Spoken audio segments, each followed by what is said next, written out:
Ternyata Islam ini tidak hanya hablum minallah, tapi juga hablum minan nas. Gemar berinfak, teman-teman lihat dalam surah Al-Furqan ayat ke berapa? Ayat ke 67. Boleh baca sama-sama? Berinfak itu bukan orang-orang kaya, bukan orang-orang yang mampu, tapi orang-orang yang mau. Betul nggak?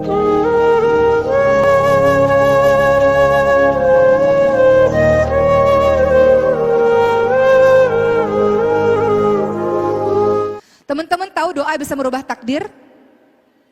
Ada satu kisah di zaman Nabi Musa alaihissalam. Apalagi doa yang diucapkan di malam-malammu itu, di saat semua orang tertidur.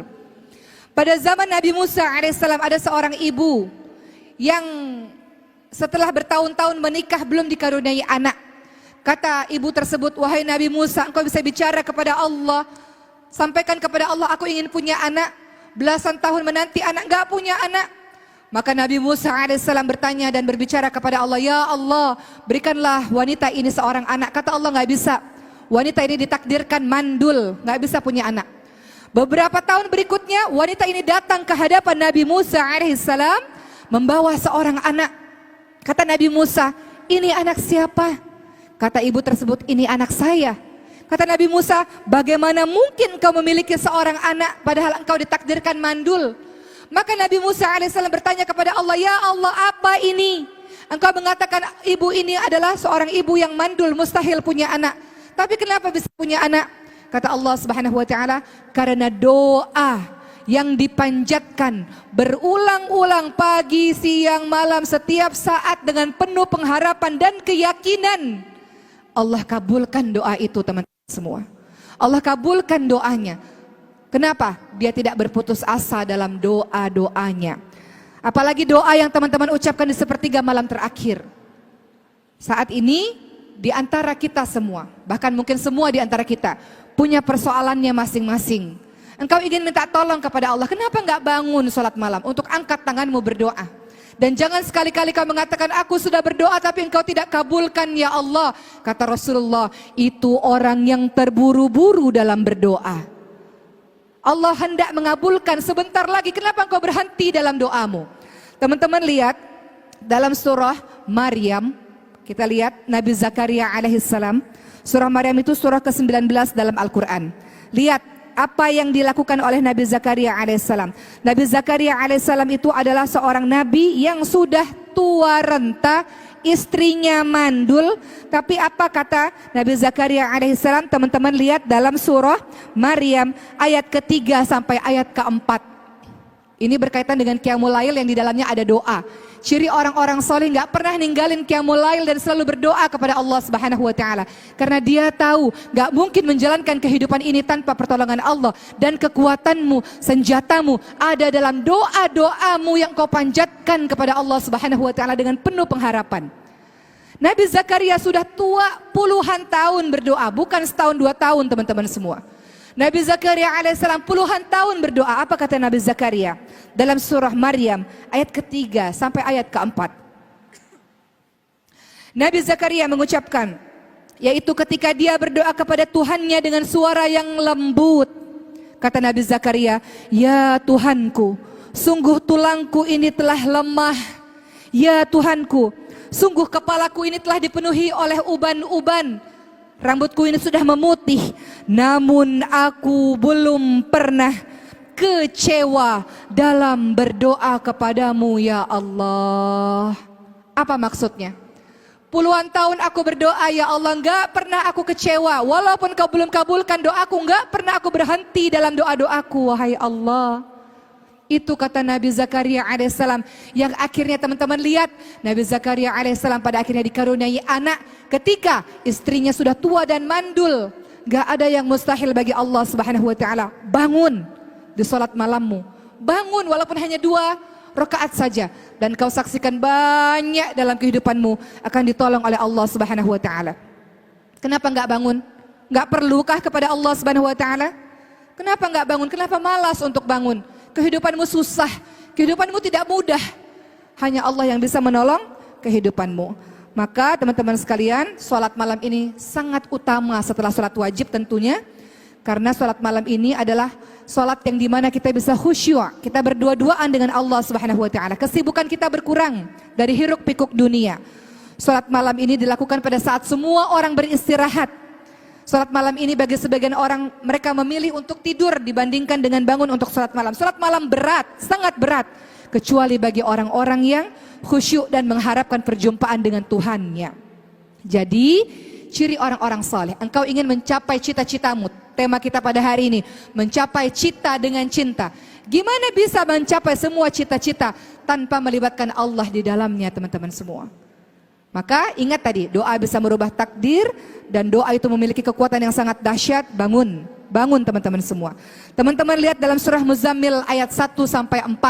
Apa kata Allah Subhanahu wa Ta'ala? A'udzubillahi minasyaitonirrajim. Ya ayyuhal muzammil, wahai orang-orang yang berselimut. Semalam kau berselimut, bangunlah. Dikatakan berikutnya, qumil laila illa qalila. Bangunlah pada sebagian malam untuk sholat. Bangun teman-teman semua. Ayat tersebut dilanjutkan, bangun untuk sholat malam separuhnya atau kurangnya atau lebih sedikit lagi. Dan bacalah Quran dengan tartil. Warattilil Qur'ana tartila. Bangun, bangun. Dan kau akan rasakan keajaiban yang luar biasa. Yang sakit bisa tiba-tiba sembuh. Yang tadinya gak kelihatan masa depannya, langsung tiba-tiba Allah berikan, bisa saja. Namun ingat, Allah mengabulkan doa dengan 3 cara. Cara yang pertama, Allah kabulkan langsung saat engkau minta. Cara kedua, Allah kabulkan dengan cara mengganti dengan yang lebih baik. Cara ketiga, semua doa-doamu adalah bagian dari ibadah dan akan mendapatkan pahala di hari akhir. Bangun, bangun teman-teman semua. Semua dari kita punya ujiannya masing-masing, betul? Gak ada orang gak punya ujian. Kata Allah Subhanahu wa Ta'ala dalam surah Al-Baqarah, A'udzubillahi minasyaitonirrajim, wa lanabluwannakum bisyai'in minal khaufi wal ju'i wa naqsin minal amwali wal anfusi wat thamarat wa basyirus sabirin. Allah pasti mengujimu kadang-kadang dengan takut. Pernah takut enggak dalam kehidupan? Pernah? Waktu saya lihat ibu saya di depan mata saya dalam keadaan bernafas yang akhirnya berhenti nafas, saya sangat takut. Kadang-kadang kita lihat orang tua kita sakit, kita sangat takut. Kadang-kadang kita lihat permusuhan di depan mata kita, kita sangat takut. Kadang-kadang kita kesulitan ekonomi, kita sangat takut. Allah uji dengan ketakutan, dengan kekurangan harta, kekurangan jiwa, kekurangan buah-buahan. Wa basyirus sabirin. Beritakan kabar gembira dengan kepada orang-orang yang sabar. Maka cara untuk menolong kehidupanmu adalah dengan memperbanyak doa. Kullu kalam ad-du'a. Semua perkataanmu adalah doa. Doa. Boleh enggak setiap lisan yang keluar dari bibir kita semuanya yang baik-baik termasuk di dalamnya adalah doa-doa. Boleh teman-teman sekalian? Enggak ada tuh lisan di masjid ini, orang-orang yang berada di masjid ini enggak ada lagi lisan yang mengolok-olok orang lain. Sampai hati kita mengolok-olok orang lain. Sampai hati kita merendahkan orang lain, teman-teman sekalian. Kita ini siapa? Orang yang kita olok-olok mungkin lebih baik dibandingkan dengan diri kita di hadapan Allah Subhanahu wa Ta'ala. Kita nggak mau jadi orang begitu. Lisan kita terlatih untuk mengucapkan yang baik-baik. Setelah tadi ciri-ciri orang soleh adalah tawadhu, rendah hati, dia sholat malam. Kemudian dia selalu doa kepada Allah agar dijauhkan dari neraka jahanam. Ciri yang keempat adalah dia gemar berinfak. Ternyata Islam ini tidak hanya hablum minallah, tapi juga hablum minan nas. Gemar berinfak, teman-teman lihat dalam surah Al-Furqan ayat ke berapa? Ayat ke 67. Boleh baca sama-sama? Berinfak itu bukan orang-orang kaya, bukan orang-orang yang mampu, tapi orang-orang yang mau. Betul nggak? Nggak harus nunggu jadi orang kaya baru berinfak. Betul nggak teman-teman semua? Allah nggak lihat nominalnya, Allah lihat keikhlasan dirimu. Ternyata Masya Allah Islam ini ya tidak hanya mengatur hubungan hablum minallah, tapi juga hablum minan nas. Infak yang kau berikan ikhlas. Apa itu ikhlas? Lillah, karena Allah. Ada orang, nggak ada orang, dipuji, nggak dipuji, dicaci maki, sama perbuatannya, itu ikhlas. Maka ciri orang-orang saleh berikutnya gemar berinfak. Kita baca sama-sama dalam surah Al-Furqan ayat ke-67. Allah Subhanahu wa Ta'ala berfirman, A'udzubillahi minasyaitonirrajim. Walladzina idza anfaqu lam yusrifu wa lam yaqturu wa kana baina dzalika qawama. Apa kata Allah Subhanahu wa Ta'ala? Dan termasuk ibadur rahman, termasuk hamba Allah yang saleh ini, ialah orang-orang yang apabila menginfakkan hartanya, maka dia tidak berlebih-lebihan. Untuk dirinya sendiri dia tidak berlebih-lebihan, tidak berhambur-hambur. Dan tidak kikir. Kalau untuk berinfak di jalan Allah, dia tidak kikir. Teman-teman tahu, gak ada ceritanya orang infak langsung jatuh miskin, ada gak? Coba kita tanya Pak Lutfi, atau tanya para pengusaha hebat lainnya, kenapa bisa sukses? Salah satunya karena sedekah. Percaya enggak? Percaya enggak? Percaya. Dalam surah Al-Baqarah 261, teman-teman lihat janji Allah. Orang yang berinfak di jalan Allah, Allah lipat gandakan 700 kali lipat. Apa kata Allah? Dalam surah Al-Baqarah ayat ke-261. Teman-teman lihat di situ supaya teman-teman termotivasi untuk tidak jadi orang kikir, pelit, bedit. Sodakoh terbaik untuk keluarga sendiri. Kalau keluarga sendiri fakir, miskin, sodakoh terbaik untuk keluarga sendiri. Baru kita memberikan sodakoh untuk yang lain-lain. Saudara kita di Gaza, Palestina saja sampai hari ini masih berada dalam situasi perang. Teman-teman masih lihat video-videonya? Kalau mau share itu teman-teman kita yang ada di Palestina supaya nggak lupa dengan teman-teman kita yang ada di Gaza, Palestina saja, sana. Dan kita bisa melakukan dengan sodakoh, salah satu caranya sodakoh untuk mereka. Kita nggak mungkin bisa bersama dengan mereka di sana, tapi sodakoh. Teman-teman, saya punya guru Quran saya orang Gaza, Palestina, tinggal di rumah saya. Sehingga setiap hari kami sering membicarakan perkembangan terupdate teman-teman kita yang ada di sana. Saat ini sudah menyentuh 27.000 orang mati syahid di Gaza, Palestina. Mereka orang-orang, saya melipir sedikit ke Gaza, Palestina, boleh ya? Dalam ceramah saya akan menyentuh sedikit tentang Gaza, Palestina supaya kita ingat di pagi hari ini tentang mereka yang masih berjuang sampai hari ini, teman-teman semua. Beri sedekah kepada mereka, silahkan teman-teman semua untuk menunjukkan kau peduli kepada mereka. Jadi dalam surah Al-Furqan ayat ke-67 tadi dikatakan bersedekah, berinfak. Dan infak yang kau berikan bukan jumlah nominalnya, melainkan keikhlasan dirimu. Kata Allah dalam surah Al-Baqarah 261, ini semangat untuk dirimu berinfak, jangan pelit, jangan medit, jangan kikir. Karena syaitan akan mengatakan, gak usah sedekah, engkau sendiri masih kurang. Gak usah sedekah, engkau sendiri masih memerlukan keuangan ini. Itu was-was dari syaitan. Tapi Allah Subhanahu wa taala menjanjikan, a'udzubillahi minasyaitonir rajim. Mathalul ladzina yunfiquna amwalahum fi sabilillahi kamathali habbatin ambatat sab'a sanabila fi kulli sumbulatin mi'atu habbah. Wallahu yudha'ifu liman yasha' wallahu wasi'un 'alim. Perumpamaan orang-orang yang menginfakkan hartanya di jalan Allah seperti sebutir biji yang menumbuhkan 7 tangkai. Pada setiap tangkai ada 100 biji dan Allah melipat gandakan bagi siapa yang Allah kehendaki. Allah maha luas, Allah maha mengetahui.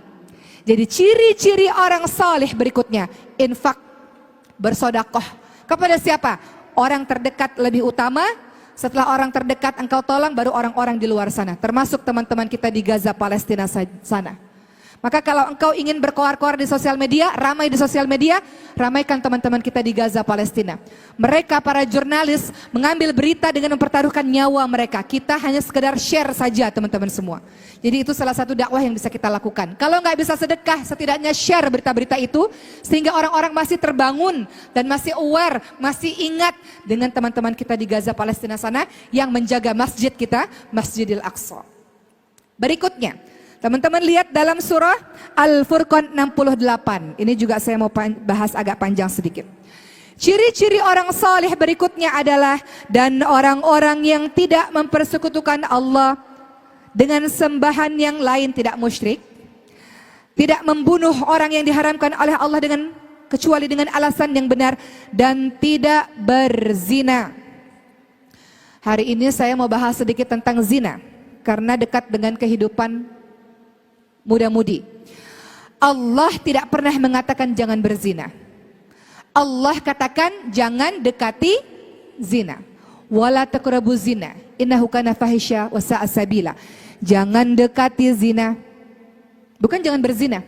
Jangan dekati zina. Memandang kepada yang bukan mahram dengan pandangan syahwat adalah mendekati zina.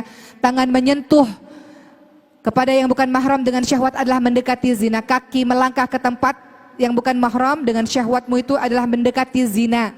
Dan semuanya nanti akan terbukti dengan kemaluanmu. Nanti ujungnya ke situ. Tapi semuanya step by step teman-teman semua. Maka ciri orang-orang salih adalah dia menjauhkan diri dari hal-hal seperti ini. Saya mau cerita satu kisah lucu, boleh? Ada satu teman cerita pada saya, Mbak Oki, tolong dong nasihatin saya. Saya ini ikut satu pengajian. Ini cerita nyata teman-teman sekalian. Beliau cerita, ketika ikut pengajian, Masya Allah, ustadznya luar biasa. Bikin saya dredeg katanya. Bikin saya deg-degan. Kenapa memangnya? Kan ada ya ustadz-ustadz yang ganteng-gantengnya luar biasa. Yang wibawanya luar biasa. Kata beliau, nggak konsentrasi kata beliau. Gimana mau dengar ceramah, sayanya aja nggak konsentrasi. Terus saya katakan ya udah nggak usah ngelihat, nunduk aja atau jauh di belakang gitu untuk dengar. Nggak bisa, dengar suaranya aja deg-degan juga katanya. Apa dong caranya, solusinya? Kemudian saya katakan pengajian kan nggak cuma satu, cari pengajian yang lain ya, supaya bisa fokus dalam belajar. Ini cuma satu cerita saja ya, cerita lucu saja yang kadang-kadang terjadi dalam kehidupan kita teman-teman semua. Bagaimana sang ibu ini betul-betul ingin belajar sungguh-sungguh, namun ketika dia tahu ada hal yang mengganggu konsentrasinya, beliau langsung ganti, langsung pindah pengajian. Jadi untuk teman-teman semua, katanya di sini banyak sekali Gen Z. Katanya di sini banyak sekali muda-mudi. Coba yang 30 tahun ke bawah boleh tunjuk tangan. Oh banyak. Oke, saya mau kasih tahu sama teman-teman semua. Teman-teman semua, di usia-usia muda dan paling rame pembahasan biasanya pembahasan soal cinta, betul? Saya mau kasih tahu sedikit perkara cinta ini. Siapa di sini yang lagi jatuh cinta? Coba tunjuk tangan. Yang lagi jatuh cinta, nggak ada yang ngaku, malu ya? Atau datang ke sini sebenarnya ada gebetannya di sebelah sana mungkin, ya? Teman-teman, saya mau ngasih tahu, jatuh cinta itu salah atau tidak? Nggak salah. Karena jatuh cinta pemberian dari Allah Subhanahu wa Ta'ala. Andaikan orang yang jatuh cinta boleh milih, mungkin dia nggak milih jatuh cinta saking menderitanya menahan rindu. Betul nggak? Siapa yang lagi jatuh cinta? Nggak ada yang ngaku. Teman-teman tahu kisahnya Laila Majnun? Tahu nggak Laila Majnun? Bagaimana kisah Laila Majnun? Nih, semangat sedikit pagi-pagi bahas tentang cinta sedikit sebelum kita bahas yang lain-lain, ciri-ciri orang soleh. Laila Majnun. Majnun ini nama aslinya Qais ya teman-teman semua. Kemudian kenapa dibilang Majnun, gila? Karena dia gila dengan cintanya. Majnun sangat mencintai Laila. Begitu pula sebaliknya. Namun mereka dipisahkan, orang tua Laila memisahkan mereka. Laila tidak boleh bertemu dengan Majnun, dengan Qais ini. Apa yang dilakukan oleh Qais? Orang yang sedang jatuh cinta ini bisa melakukan apapun. Orang yang jatuh cinta lagi makan kepikiran, lagi mandi kepikiran, lagi tidur kepikiran, lagi belajar kepikiran, lagi ngafalin Quran.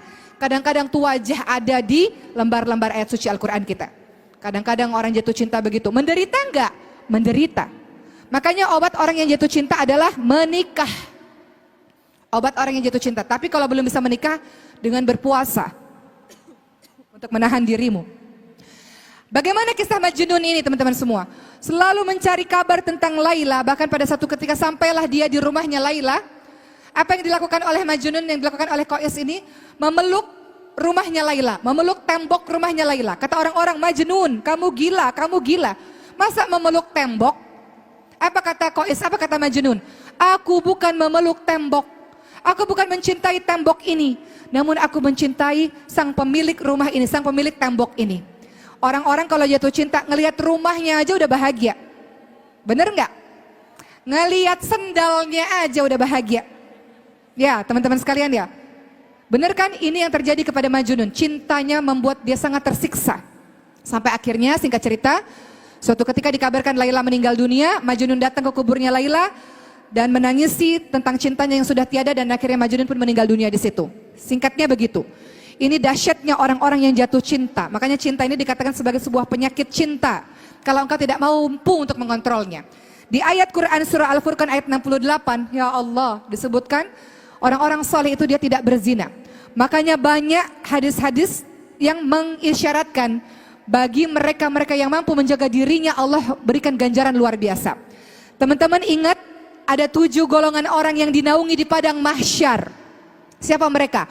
Pemimpin yang adil, pemuda-pemudi yang memakmurkan masjid, orang-orang yang bertemu dan berpisah, membenci dan mencintai karena Allah, orang-orang yang ketika diajak berzina, dia katakan, tidak, aku takut kepada Allah Subhanahu wa Ta'ala. Kenapa? Karena susah. Kalau kita sudah cinta pada seseorang, ketika ada kesempatan untuk berpisah itu nggak mudah. Maka Allah Subhanahu wa taala memberikan pertolongan kepada orang yang ketika ada kesempatan dia mengingat Allah, maka Allah naungi dia di padang mahsyar karena tidak mudah. Orang yang sama-sama saling cinta ada kesempatan untuk bersama, dia tinggalkan karena takut pada Allah, nggak mudah. Termasuk juga 7 golongan yang dinaungi oleh Allah Subhanahu wa taala adalah orang yang bersedekah lillah dan orang yang menangisi dosa-dosanya, mengalirkan air matanya karena Allah Subhanahu wa taala. Itu termasuk orang-orang yang dilindungi oleh Allah Subhanahu wa taala. Teman-teman ingat ada kisah dalam hadis surat muttafaqun alaih. Ada 3 orang yang masuk ke dalam masuk dalam gua, terjebak dalam gua. Batu itu yang sangat besar menutup pintu gua. Lalu siapa yang bisa menolong mereka? Enggak ada. Mereka melakukan wasilah amal kebaikan mereka supaya Allah mengabulkan doa mereka. Jadi boleh wasilah amal soleh kita untuk doa kita dikabulkan oleh Allah. Salah satu orang menyebutkan, ya Allah, saya pernah mencintai seseorang ya Allah dan dia mencintaiku ya Allah. Dan ada kesempatan kami bersama ya Allah, namun aku tinggalkan dia karena Engkau wahai Allah. Susah enggak? Susah. Susah enggak teman-teman semua? Susah. Makanya orang putus cinta, kalau udah cintanya luar biasa itu, lihat teman-teman kalau kita masuk ke rumah sakit jiwa, ada banyak kasus-kasus karena putus cinta. Maka teman-teman sekalian kembali kepada hadis tadi, maka apa yang terjadi? Allah mendengarkan orang ini, Allah geser batu karena Allah tahu meninggalkan orang yang kita cintai karena takut kepada Allah tidak mudah. Tidak mudah. Makanya teman-teman yang saat ini masih berhubungan atau berpacaran, bisa pilih jalan ini kalau mau ditolong oleh Allah Subhanahu wa taala, ya. Udah tahu kan cara memutuskan kekasih seperti apa? Sholat malam dulu supaya punya kekuatan. Karena kalau enggak nanti enggak punya